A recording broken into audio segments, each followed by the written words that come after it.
Magandang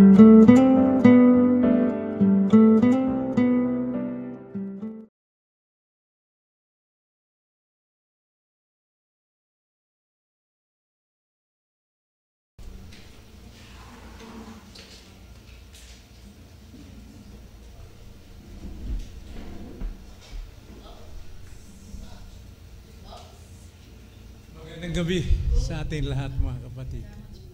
Salamat sa Panginoon at makapagbahagi ng salita ng Diyos ngayong gabi sa ating pulong panalangin at ating buksan ang ating mga Biblia sa Matthew chapter 6 verse 33. Isang familiar verse sa ating lahat. Ganito ang sabi, Matthew chapter 6 verse 33, ngunit simulan natin sa verse 31. Kaya huwag kayong mabalisa na magsasabi, ano ang aming kakanin? O ano ang aming iinumin? O ano ang aming isusuot? Sapagkat hinahanap ng mga hentil ang lahat ng mga bagay na ito at batid ng inyong Ama sa langit na kailangan ninyo ang lahat ng mga bagay na ito. Ngunit hanapin muna ninyo ang kanyang kaharian at ang kanyang katuwiran at ang lahat ng mga bagay na ito ay pawang idaragdag sa inyo. Ito ang salita ng Panginoon at ating pinamagatan ng ating pag-aaral ngayong gabi, meditation natin, mga dapat hanapin ng Kristiyano. Tayo manalangin.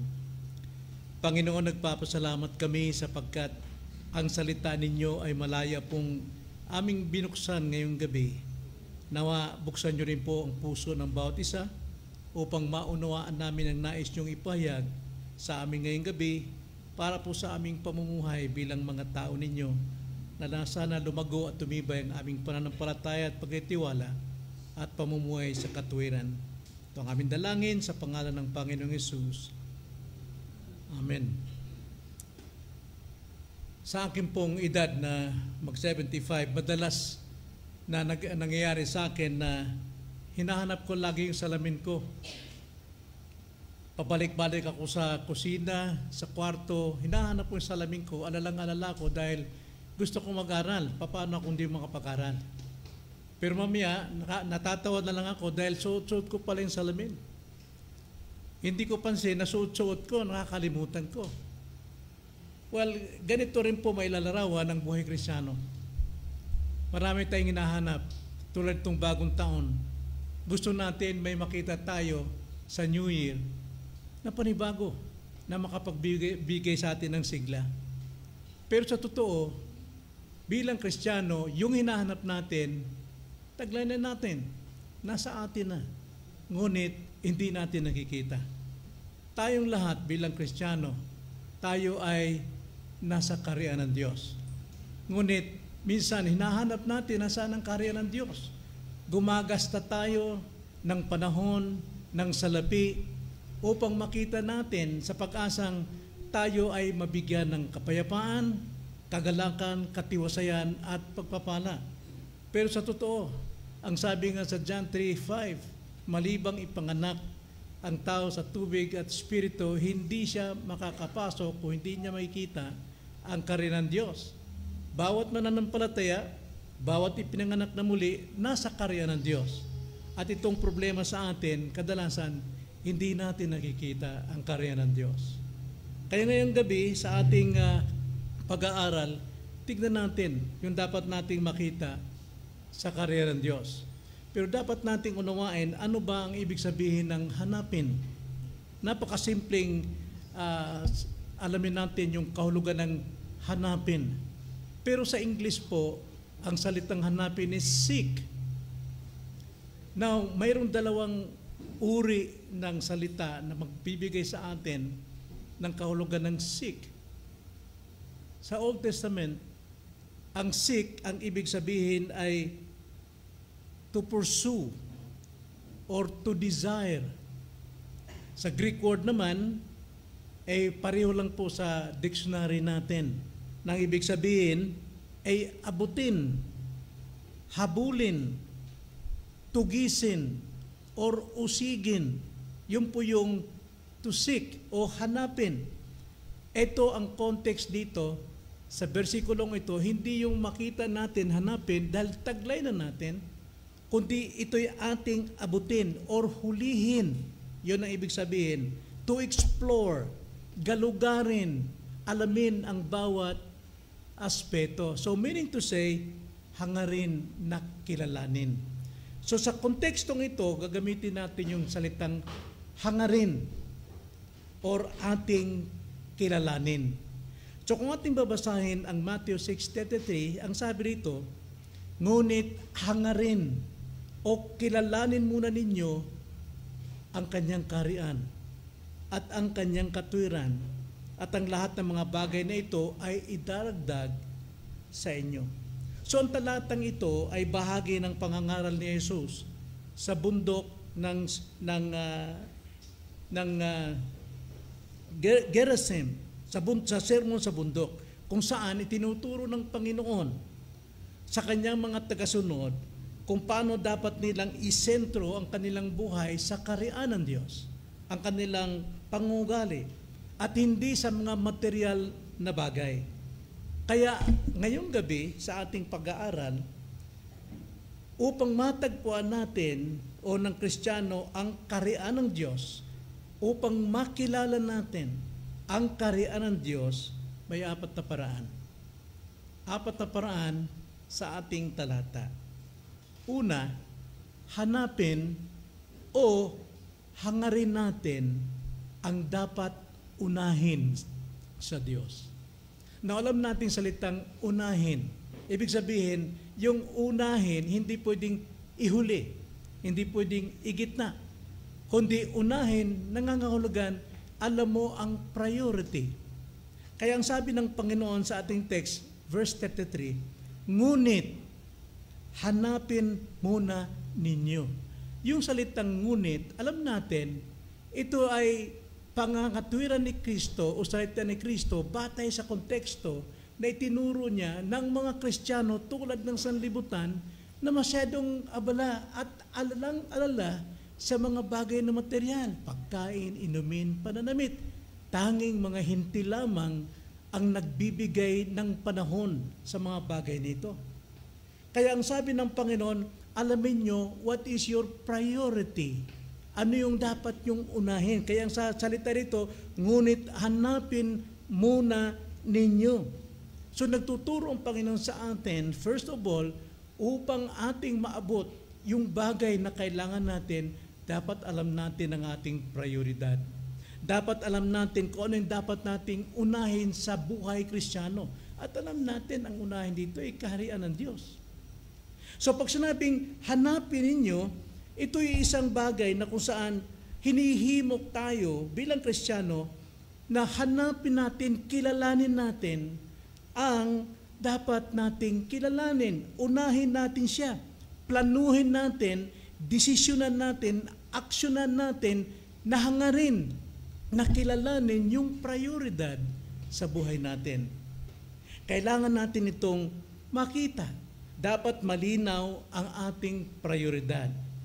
Na bawat buhay natin sa mundong ito, as a Christian, may mga prioridad tayo. Hindi natin magagawa isang bagay kung di natin ang inuuna ang kung ano yung dapat unahin.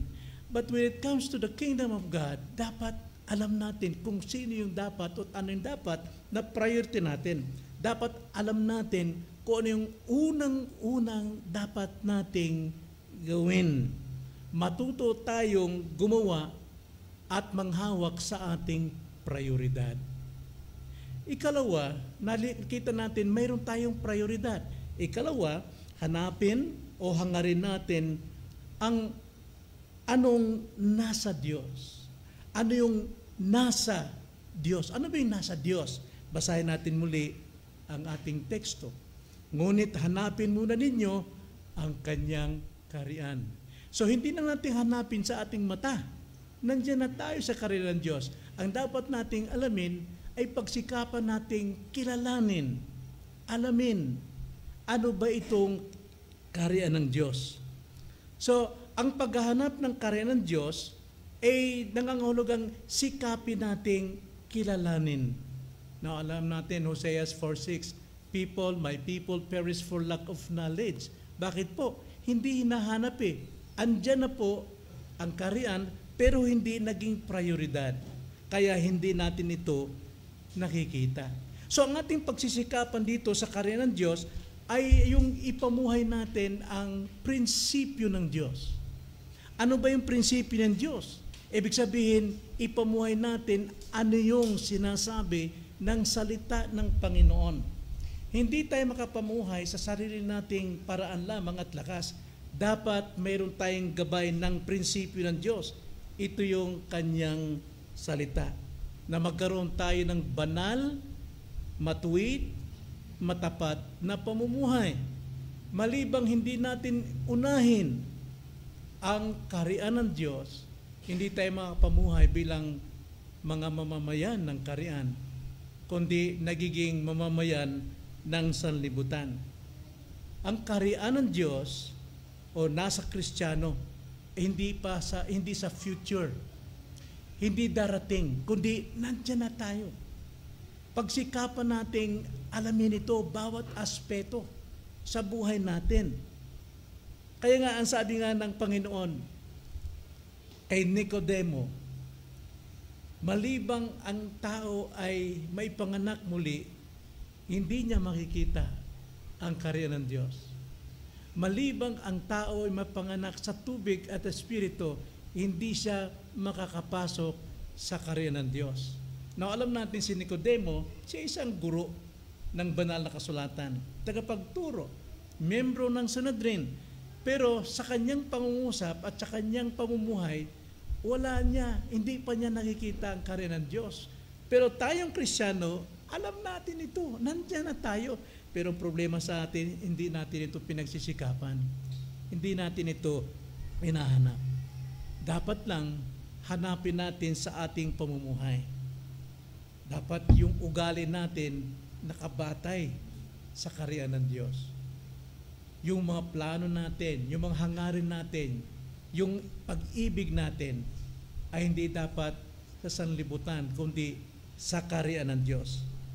Yung ating pakikitungo sa kapwa, yung ating pag-ibig sa kapwa, yung ating relasyon sa pamilya, yung ating relasyon sa iglesia, dapat relasyon na nasa kaharian ng Diyos. Sapagkat sa ating panahon ngayon, kaharian ng sanlibutan ang ipinapairal sa loob ng iglesia ng Panginoon. So dapat hanapin natin o hangarin natin ang una sa Diyos.